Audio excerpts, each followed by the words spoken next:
হিংসা ভাৱ যাত থাকিব তাৰ মনৰ কামনা ভগৱন্তই পূৰণ নকৰে। মনৰ কামনা যাৰ পূৰণ নহয় সি খোলা হাঁহি মাৰিব, খোলা হাঁহি যি মাৰিব নোৱাৰে তাৰ চেহেৰা ভাল নহয়, কমনিতা নাবাঢ়ে, আয়ুস নাবাঢ়ে। মনত ৰাখিব।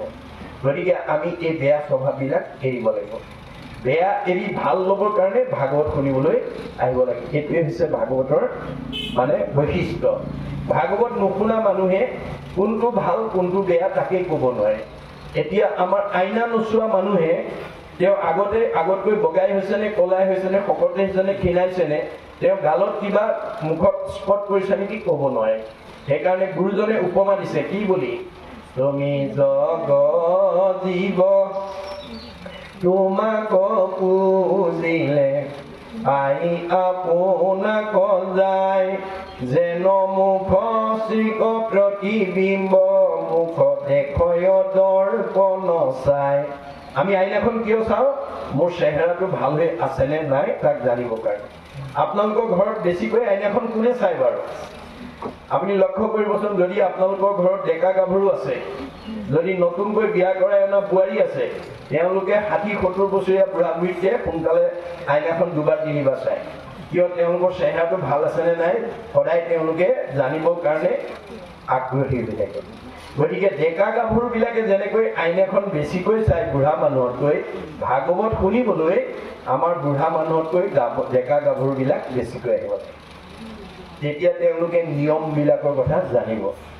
নিয়ম নজনাৰ কাৰণে আজি বহুত দাম্পত্য জীৱনত বিভ্ৰাট আহিছে, সংঘাত আহিছে। গতিকে আমি সংঘাতমুক্তভাৱে সুন্দৰ এখন সমাজ বা এটা পৰিয়াল হিচাপে জীৱন নিৰ্বাহ কৰিবৰ কাৰণে ভাগৱতৰ নিয়মবিলাক আমি শিকি ল'ব লাগিব। ভাগৱতে কেৱল নিয়ম বান্ধি আছে, তাকে বিভিন্ন আখ্যান উপাখ্যান আৰু মানে হেৰি হিচাপে আমাক দেখুৱাই আছে, বুজিছে নাই? আখ্যান উপাখ্যানৰ দ্বাৰা, কাহিনীৰ দ্বাৰা, উপকাহিনীৰ দ্বাৰা আমাক নিয়মবিলাক কৈ আছে। গতিকে আমি ভাগৱতৰ পৰা এই কথাখিনি আমি শিকিব লাগিব। এতিয়া তেওঁ কৈছে বেন নিৰ্পতিৰ ইটো সন্মত পূৰ্বৰ এবেকেনে ভিন্ন শাস্ত্ৰ দেখুওৱা লোকৰ। এতিয়া তুমি কোৱাৰ কথাৰ বিপৰীতে দেখোন বেনে প্ৰজা শাসন কৰিছিলে। ইহাৰো উত্তৰত এবে শুনা সৰ্বলো চিত্ত থিৰ কৰি পাছে মনে গুণিও, মানে চিত্তটো থিৰ কৰি মনেৰে ভাবা, যদি নহিকন্ত হৰি ত্ৰৈক ঈশ্বৰ তেবে কেনে বিচিত্ৰ প্ৰপঞ্চ সংসাৰৰ। গতিকে ঈশ্বৰ আছে কাৰণে কৰ্মফল অনুসৰি আমাক বৈচিত্ৰতাৰ মাজত বাস কৰিছে। একেখন গাঁৱতে আমি বিভিন্ন দুখ দুৰ্গতিৰ মাজত থাকিব লগা হৈছে।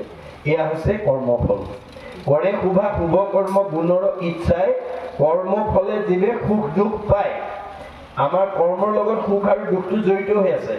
সৎ কৰ্ম কৰিলে সুখ, অসৎ কৰ্ম কৰিলে দুখ। কৰ্মফল আমি কৌটি জন্মত ভুগিব লাগিব। না ভুক্তং ক্ষয়তে কৰ্ম কল্প কৌটি স্বৰ্তেয়পি অৱশ্যমেব ভুক্তৈবম ইত কৰ্ম শুভাশুভম। কৰ্মৰ ভাল বেয়া ফলটো কোটি কোটি জন্মত ভোগ নকৰাকৈ ইয়াৰ পৰা ওলাই যাব।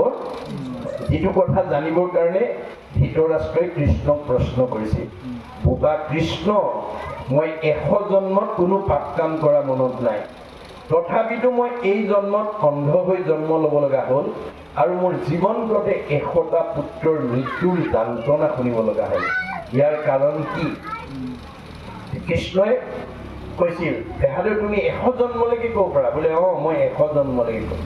আদ্যবদী আগৰ জন্মটো বোলে সেইটো নোৱাৰো। তাৰমানে আমাৰ পুণ্যৰ এটা পৰিসীমা আছে, মনত ৰাখিব দেই। সি এটা নিৰ্দিষ্ট পৰিসীমালৈকেহে আপোনাৰ পুণ্যই আপোনাক মানে ভাবিবলৈ, চিন্তিবলৈ শক্তি দিব। আপোনালোকৰ ঘৰখনৰ ভিতৰত আটাইতকৈ বেছি পুণ্যৱান কোন, মধ্যম পুণ্যৱান কোন, কম পুণ্যৱান কোন, আপোনালোকে মানে পৰীক্ষা কৰিব পাৰিব। যিজনৰ দূৰদৰ্শিতা, যাৰ চিন্তা বহুত দূৰলৈকে ভাবিব পাৰে, যি সহনশীলতা, যাৰ ক্ষমাগুণ, যাৰ ধৈৰ্যগুণ বেছি আছে, সেইজন ঘৰখনৰ ভিতৰত সদায় সকলোতকৈ বেছি পুণ্যৱান। যি মধ্যম চিন্তা কৰিব পাৰে সেইজন মধ্যম পুণ্যৱান, যি কম চিন্তা কৰে কম পুণ্যৱান। গতিকে আৰু এটা পৰিসীমা আছে। এডাল মমবাতিৰ পোহৰ আৰু চাকিৰ পোহৰৰ মাজত পৰিসীমাৰ পাৰ্থক্য আছে।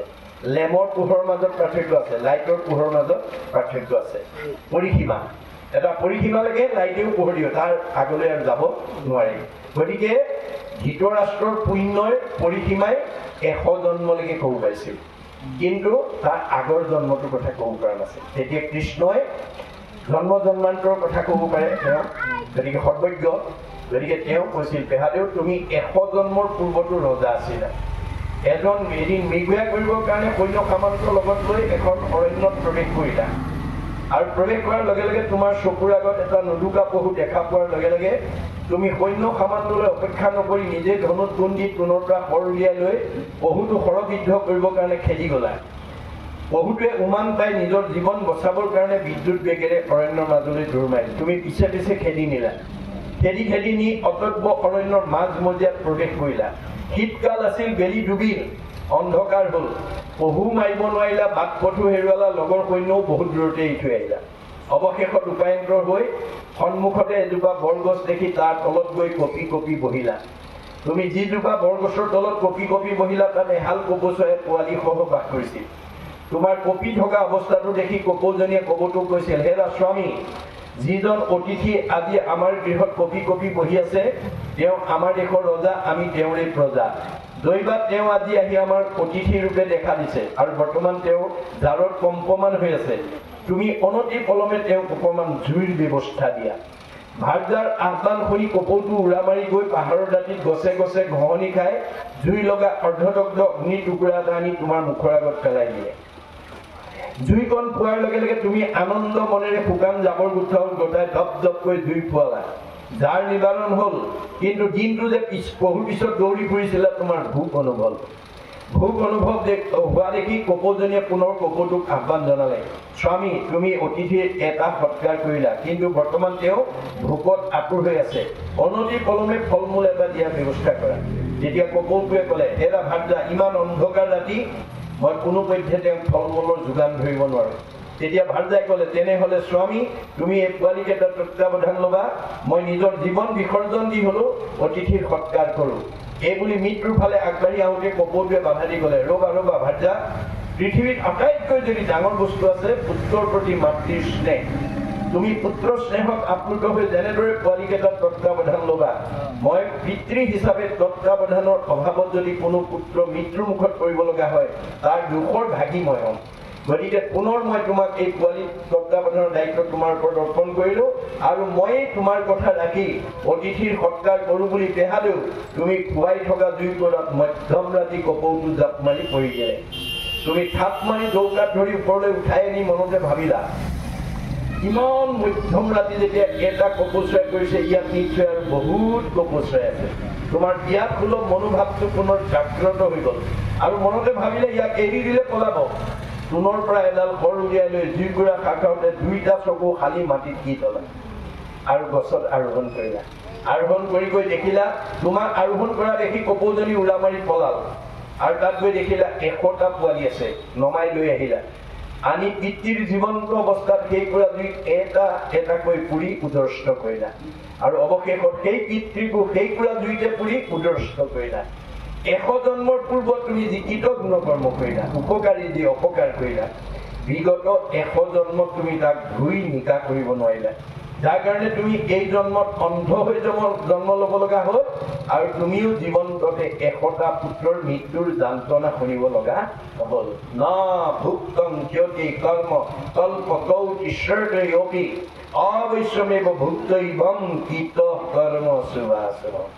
ধৃতৰাষ্ট্ৰই যদি 100 জন্মত কৰা ভুলৰ কাৰণে 100 জন্মৰ পিছত ভুগিব লগা হৈছে, আপুনি মই এই জন্মত কৰিলে খাই যাব পাৰিম নেকি? নোৱাৰো। এই কথা ভাবি আমি এই বেয়াবোৰ এৰিব লাগিব। বেয়া নীতি এৰি ভালটো ল'বৰ কাৰণে ভাগত কৰিবলৈ আহিব লাগে। এইখিনিতে ছেট কৰিছে, সময়ৰ প্ৰতি দৃষ্টি ৰাখি আমি আজি আলোচনা ইমানতে সামৰাৰ কথা ভাবিছোঁ, আমি যাবগৈ লাগিব। গতিকে শেষত ক'লে কি বুলি, কতো মহাভোগী স্বৰ্গ ভোগ সুকৈ বঞ্চয়, কেহু মহা দৰিদ্ৰে নৰকে মাত্ৰ বঞ্চয়। এইখন সংসাৰতে কোনোবাই স্বৰ্গ ভোগ কৰিছে, কোনোবাই নৰকৰ যান্ত্ৰণা ভোগ কৰিছে। এয়া হৈছে ঈশ্বৰৰ কৰ্ম, ঈশ্বৰৰ ফলদাতা। ফলদাতা ঈশ্বৰে।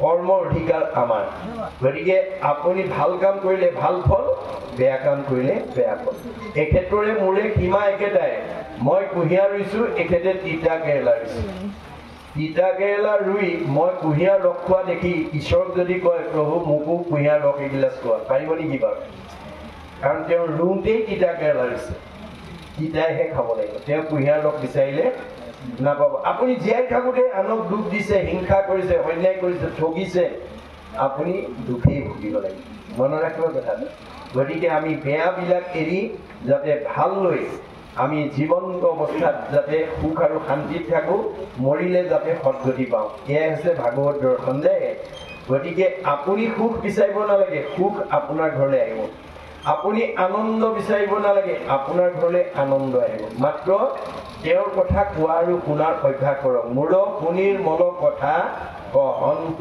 শুনন্ত যদি জানে ক'ব পৰিয়ালক ক'ব ল'ৰা ছোৱালীক ক'ব জীয়াই বোৱাৰীক ক'ব সীমা ঘৰীয়াক ক'ব বন্ধু বান্ধৱক ক'ব যদি নাজানে আনে কোৱাটো কাণ পাতি শুনিব শ্ৰোতা নহ'লে মা তুমি কোনোদিন বক্তা হ'ব নোৱাৰিবা আনৰ ভাল কথা কোৱা যাৰ শুনাৰ ধৈৰ্য নাই এই আনক ভাল কথাৰ যোগ্য মানে কোৱাৰ যোগ্যতা অৰ্জন কৰিব নোৱাৰে মোট বিনে চিত্ত আনৰ দেৱত নেদন্ত মা মোট বিনে আন দেৱতাত মনোযোগ নিদিবা কাৰণ ব্ৰহ্মা আদি কৰি জীৱ যত ৰাম ৰাম ৰাম ৰাম ৰাম মায়া সজ্জাৰ মাজে আশ্ৰয় ঘুমতি যায় আপুনি মানুহ কোন সৃষ্টিকৰ্তা ব্ৰহ্মা সংহাৰকৰ্তা শিৱ পালনকৰ্তা বিষ্ণুকে প্ৰমুখ্য কৰি ৩৩ কোটি দেৱতা ভগৱানৰ মায়াত বন্দী হৈ আছে তেওঁলোক নিজেই আন্ধাৰত আছে আন্ধাৰত থকা দেৱতাৰ আশ্ৰয় ল'লে কোনোবাই পোহৰ পাব নেকি আন্ধাৰত বহি থকা মানুহ এজনৰ কাষত কোনোবা বহিলে পোহৰ পাব নেকি নাপায় ক'ত বহিব লাগিব যে মাং প্ৰবদন্তি মায়া মেকাম তৰন্তিতে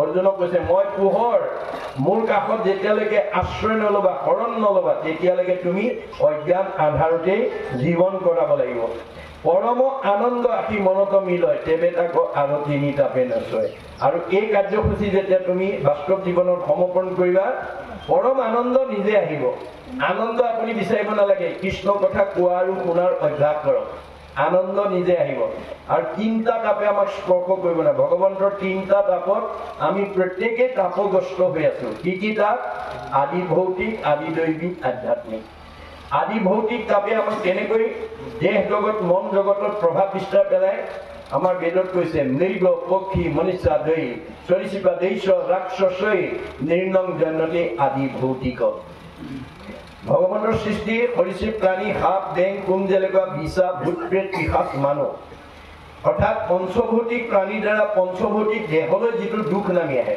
কেতিয়াবা কাৰোবাক কুকুৰে কামুৰে কাৰোবাক কেতিয়াবা মেকুৰী আচৰে কাৰোবাক কেতিয়াবা বিচাই লাগে কাৰোবাক কেতিয়াবা কুম জেলেকাই কামুৰে কাৰোবাক কেতিয়াবা সৰ্পই দংশন কৰে কাৰোবাক আকৌ কেতিয়াবা মানুহেই মানুহক মাৰি আঘাতপ্ৰাপ্ত কৰে অৰ্থাৎ ভগৱন্তৰ সৃষ্টিৰ পঞ্চভৌতিক প্ৰাণীৰ দ্বাৰা আমাৰ এই পঞ্চভৌতিক দেহলৈ যিবোৰ দুখ নামি আহে সেইবিলাকক কৈছে আদি ভৌতিক আদি দৈবিক তাপ কোনেও নভবাকৈ হঠাতে আমাৰ জীৱনলৈ যিবোৰ দুখ আহে কৰ্ম দুখত সেইবোৰ কেনেকৈ আহিব শীত কৃষ্ণ বাট বিশ্বম্ভু বিদ্ৰুতাদি সমুদ্ৰম তাপতি জবৰ নিৰ্ণং জন্যতে আদি দৈবিক অতিপাত ঠাণ্ডা অতিপাত গৰম বতাহ ধুমুহা বিজুলী ঢেৰেকনি বানপানী ভূমিকম্প আকস্মিক দুৰ্ঘটনা বজ্ৰপাত আদিৰ দ্বাৰা কোনেও নভবাকৈ হঠাতে আমাৰ জীৱনলৈ যিবোৰ দুখ নামি আহে সেইটো কৈছে আদি দৈবিক তাপ আধ্যাত্মিক তাপক দুটা ভাগত বিভক্ত শাৰীৰিক আৰু মানসিক